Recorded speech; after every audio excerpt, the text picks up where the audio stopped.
Assalamualaikum warahmatullahi wabarakatuh. Perkenalkan, nama saya Titin Stiana dengan NIM 20011000058 kelas 4B PGSD. Di sini saya akan mempresentasikan metode pembelajaran Number Heads Together. Ya, langsung saja masuk ke pembahasan. Bahwa proses pendidikan dapat terlaksana secara sukses tidak terlepas dari strategi yang digunakan oleh pendidik. Strategi pembelajaran merupakan hal yang penting dalam proses mengajar. Strategi pembelajaran memiliki kaitan dengan pemilihan metode pembelajaran untuk siswa. Metode pembelajaran yang efektif dan efisien akan memberikan pengalaman belajar yang baik bagi siswa untuk mencapai standar kompetensi yang ditetapkan.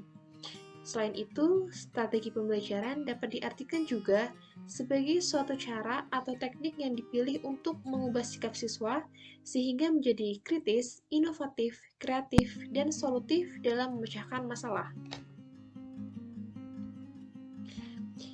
Setiap strategi pembelajaran memiliki keunggulan dan kekurangan yang berbeda-beda. Strategi pembelajaran tertentu belum tentu baik dan tepat digunakan dalam mencapai tujuan pembelajaran yang lain.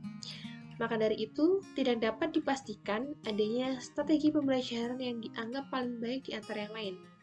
Strategi pembelajaran bisa dikatakan baik dan tepat ketika mempermudah dalam memilih dan menerapkan berbagai strategi pembelajaran. Nah, adanya strategi pembelajaran sangat membantu guru dan siswa dalam melakukan proses pembelajaran sebagai pedoman ketika merancang proses yang sistematis. Langsung saja masuk ke pengertian metode Number Heads Together.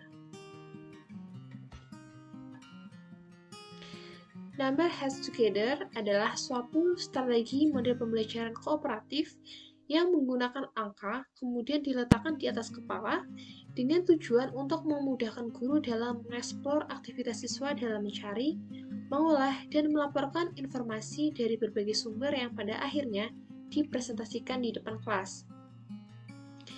Number Heads Together adalah suatu model pembelajaran yang lebih mengedepankan kepada aktivitas siswa dalam mencari, mengolah, dan melaporkan informasi dari berbagai sumber yang akhirnya dipresentasikan di depan kelas. Rahayu 2006.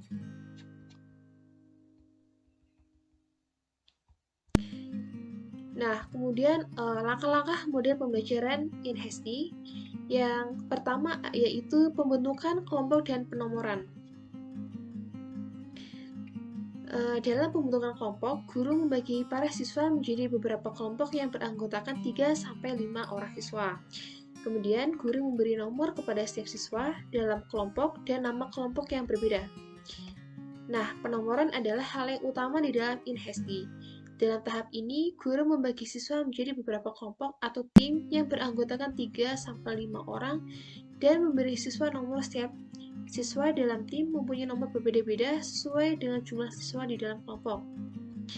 Yang kedua yaitu mengajukan pertanyaan.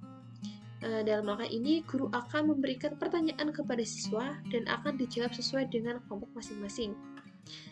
Nah, yang nomor 3 yaitu berpikir bersama. Pada langkah ini, siswa diminta untuk bertukar pikiran dan menyatukan pendapatnya terkait pertanyaan yang diberikan oleh guru. Dan yang keempat yaitu menjawab pertanyaan dari guru. Pada langkah ini, guru akan memilih secara acak dalam satu kelompok. Contoh pada kelompok 1 yang ditunjuk adalah nomor 5, nomor 3, ataupun nomor 2. Nah, yang kelima yaitu penilaian dan pemberian tanggapan. Pada langkah ini, guru akan meminta kepada siswa lain untuk menanggapi jawaban dari siswa yang menjawab pertanyaan. Yang keenam yaitu kesimpulan. Pada kesimpulan, guru bersama siswa menyimpulkan jawaban akhir dari semua pertanyaan yang berhubungan dengan materi yang disajikan. Kemudian terakhir yaitu evaluasi. Pada tahap evaluasi, guru akan memberikan tes secara tertulis maupun lisan untuk mengetahui apakah siswa benar-benar sudah paham.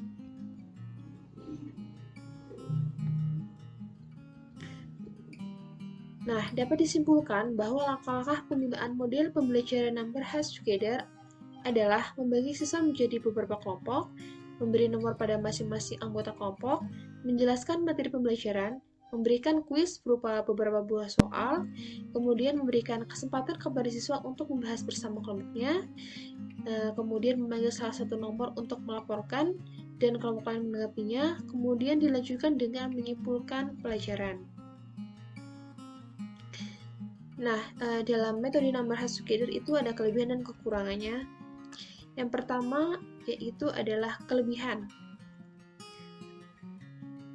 Untuk kelebihan yang pertama itu memberikan motivasi. Nah, pemberian nomor pada siswa itu merupakan hal yang baru bagi siswa untuk belajar, sehingga siswa dapat termotivasi dalam belajar. Yang kedua ada menambah rasa percaya diri. Teknik InHasty juga dapat menambah rasa percaya diri siswa karena dalam teknik ini ada pembagian nomor dalam menjawab hasil diskusi, sehingga dalam diri siswa timbul rasa percaya diri mereka. Kemudian siswa itu menjadi aktif. Teknik InHasty akan menambah keaktifan siswa dalam belajar karena siswa boleh memberikan pendapat dan menukar pendapat, sehingga siswa aktif dalam belajar. Kemudian yang keempat yaitu meningkatkan prestasi siswa. Nah, di dalam kelebihan juga ada kekurangannya, di mana teknik InHasty ini mempunyai kekurangan yang pertama yaitu membutuhkan waktu yang cukup lama. Belajar dengan menggunakan teknik number has together itu memerlukan waktu yang agak panjang supaya siswa lebih memahami materinya. Yang kedua itu membuat panik siswa. Nah, di samping membuat percaya diri, teknik InHasty juga dapat membuat grogi atau panik siswa, karena dalam teknik ini, bagian nomor yang dipanggil harus menjawab dan mereka panik dalam pemanggilan nomor. Kemudian yang tiga itu membuat rapat guru. Nah, teknik number has together merupakan metode diskusi kelompok yang menggunakan nomor, sehingga sebelum pembelajaran dimulai, guru harus mempersiapkan nomor. Hal ini dapat membuat guru itu agak repot.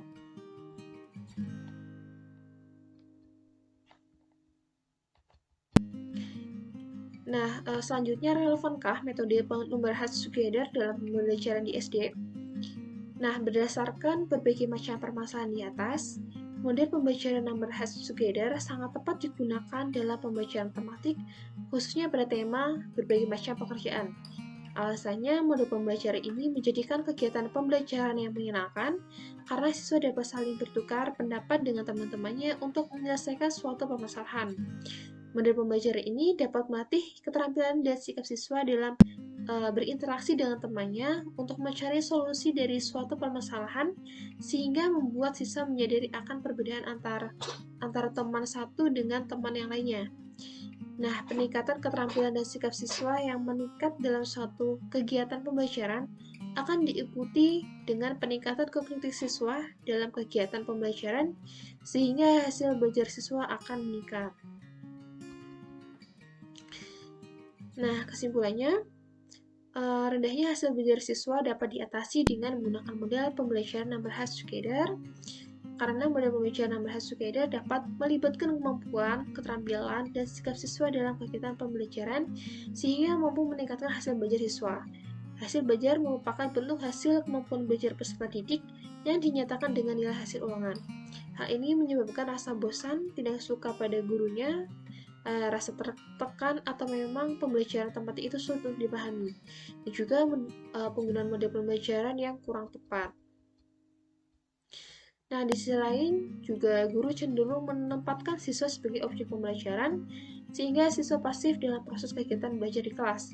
Jadi ada dua faktor yang dapat menyebabkan rendahnya hasil belajar dan lemahnya karakter religius, yaitu dari siswa maupun dari guru itu sendiri. Salah satu usaha untuk meningkatkan hasil belajar siswa berbasis karakter religius adalah dengan mengubah kegiatan pembelajaran. Kegiatan pembelajaran yang sebelumnya bersifat teacher-centered diubah dengan kegiatan pembelajaran student-centered. Kegiatan pembelajaran yang bersifat student-centered terdapat pada model pembelajaran number has together. Sekian, terima kasih. Sekian dari saya. Apabila ada kesalahan dalam ucap kata ataupun dalam penyampaian materi, saya mohon maaf. Wassalamualaikum warahmatullahi wabarakatuh.